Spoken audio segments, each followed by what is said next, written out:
سلامونه او نیکې هیلې قدرمندو. زه افتخار احمد زمان تاسو ته یو ځل بیا مخاطب یم.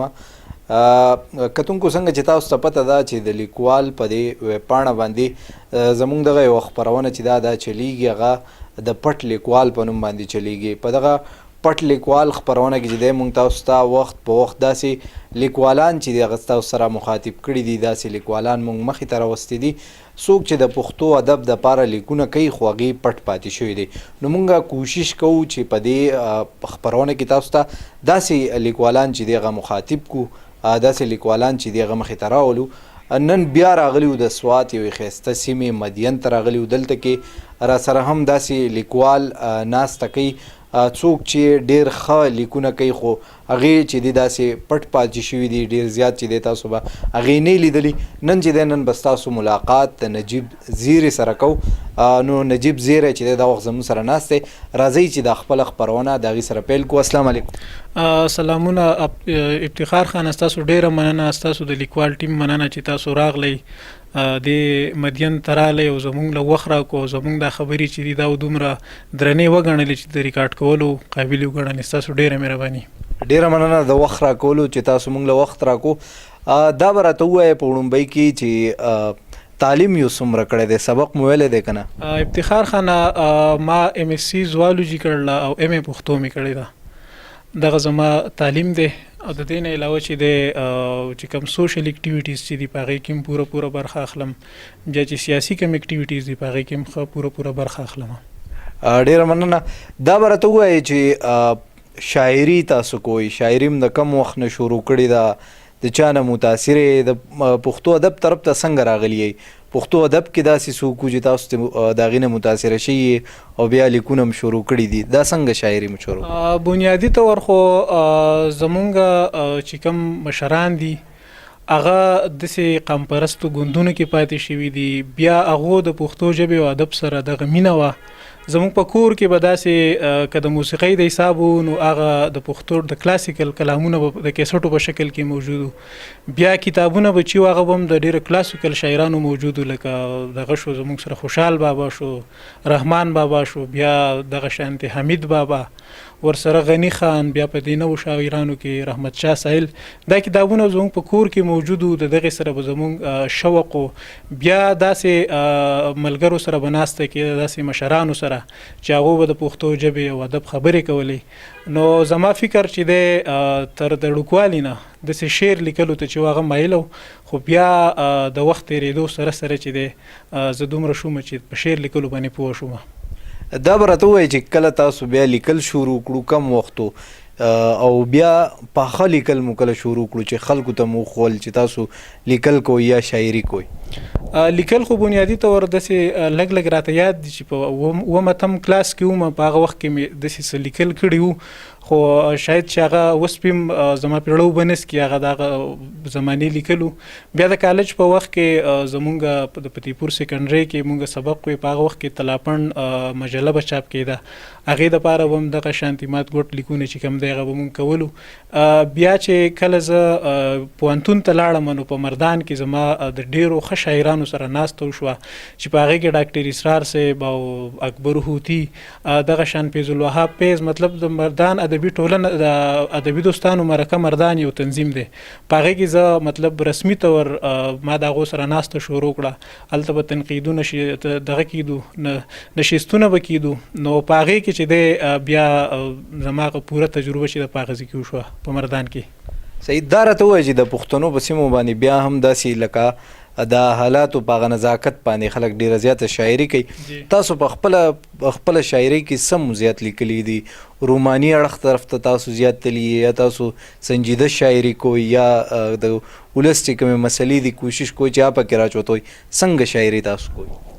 شاعر چې دی بنیادي طور دی په خپل فکر کې آزاد دی. مونږ د شاعر په فکر قدغن نشو لګولی. بیا په شاعر باندې د ټول نه زیات اثر چې دا د ټولنې، مونږ د ټولنې سترګې وایو. په ټولنه کې چې کوم حالات دي پکار دی چې شاعر د هغې ترجماني.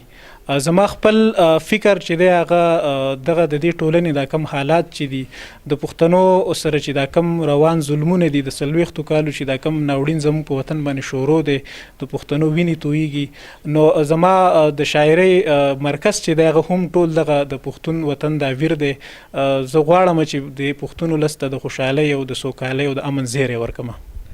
دا به راته ووایي نجیب چې یو کله چې یو پښتون شاعر چې هغه کله علم کړی د هغه سره پوهه وي بیا هغه شاعري کوي نو د هغه په شاعرۍ کې تاسو څه ګڼئ چې څومره اثر وي یا د قام دپاره دغه څومره ګټوره کیدی شي د هغه شاعري او بیا یو داسې شاعر چې هغه علم نه وي کړی او هغه شعرونه لیکي دې ته به څه نظر ګورئ تاسو؟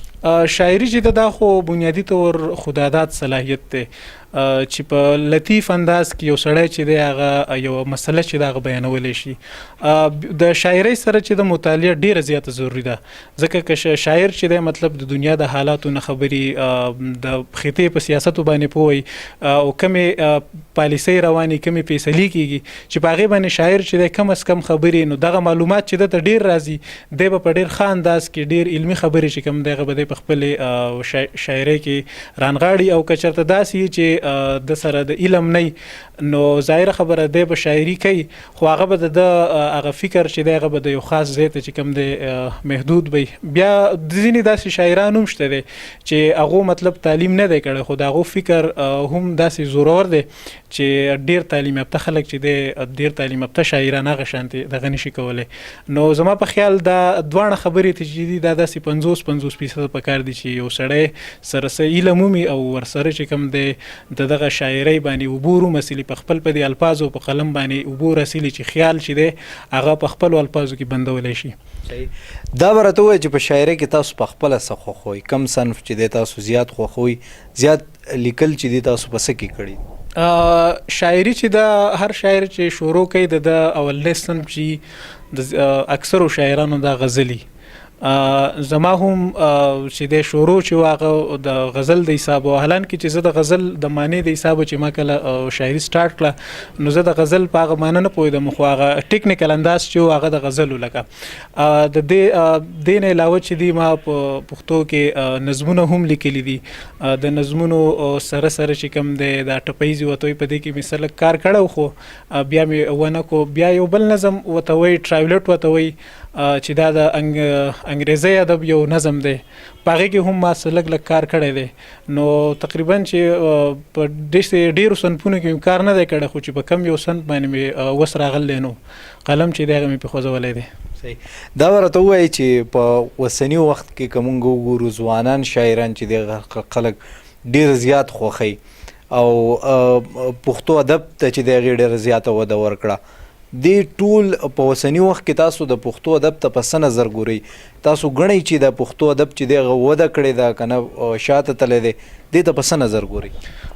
د اوسني ادب چې دی زموږ د پښتو ادب هغه که مونږ ورته وګورو دا اکثر چې دی مزاحمتي ادب دی ځکه زمونږ د وطن حالات چې دی هغه داسې د مزاحمت طرف ته روان دي ځکه دغه قصې دي وینې دي او دماکي دي او ترهګري ده نو اکثر شاعران چې دي ظاهره خبره د رومانیت په پکې هم ډیر وي د مینې او د خبرې و پکې می خو د دې سره سره چې کوم دی داسې یو احتجاج غوندې چې دی هغه پکې هم شته دی او په کار ده چې پښتانه چې دی هغه داسې لیکونه وکړي چې هغه د حالاتو ترجماني ځکه چې که دا شاعران د دې وخت د حالات چې دا په ښه انداز کې بند نه کړي نو راتلونکي نسلونه چې دي هغه به د دې نه بیا پناه پاتې شي لکه رحمان بابا چې دی هغه په خپل وخت کې په سیاستو باندې نظر لرو که نه چې په سبب د ظالمانو حاکمانو کور او ګور او پېښور درې واړه یو دي نو دا چې دی اوس رحمان بابا د هغه وخت لکه ژوندی شاعر دی هغه که مونږ یو طرف ته وګورو د هغه تصوف او یا د هغه چې کوم د عشق حقیقي هغه شعرونه دي د هغې سره چې د هغه په سیاست باندې هم پوره نظر و نو داسې زمونږ د شاعرانو له پکار چې دې وخت د حالات چې دي دا په خپلو شعرونو کې چې کوم دی په ښه طریقه چې دی دا ونغاړي. دا به راته ووایي چې نن تاسو سره وړي دي زمونږ کم کتونکي چې دي د پټ لیکوال د خپرونې د هغې سره به څه خپل څه شعرونه چې دی هغه به تاسو شریکوئ؟ اوس خو به درته یو غزل چې دی دا به درته وړاندې کړم داسې لیکلی مې دی وایي په دې خړ پړ شان مخونو کې پیریان دي په دې خړ پړ شان مخونو کې پیریان دي د پښتون ولس ذهنونو کې پیریان دي مننه. دا په خپله لوی ثبوت د جهالت دی، دا په خپله لوی ثبوت د جهالت دی.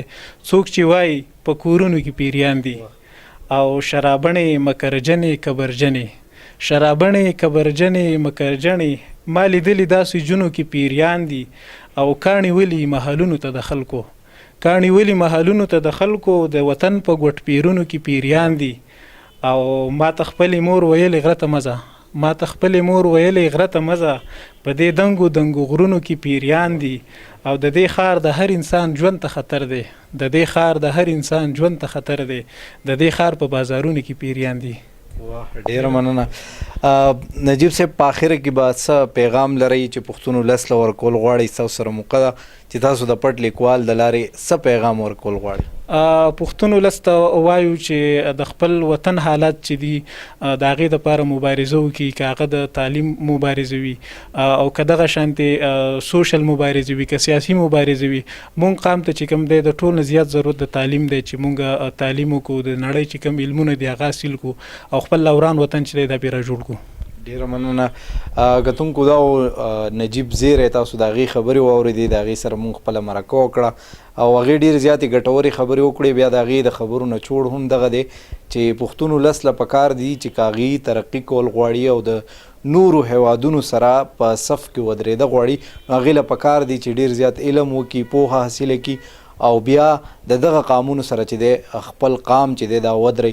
نو یقینا چې دا یو ډېره زیاته ګټوره خبره ده او دا دغه پیغام دی چې دا ټول پښتون ولس ته رسول غواړي. دا زموږ نننۍ خپرونه یقینا چې تاسو به ترې ډېر زیات خوند اخیستی. بیا به ځو د سوات یو بلې سیمې ته، یو بل لیکوال خواله به ځو او هغه به ستاسو سره مخاطب کو.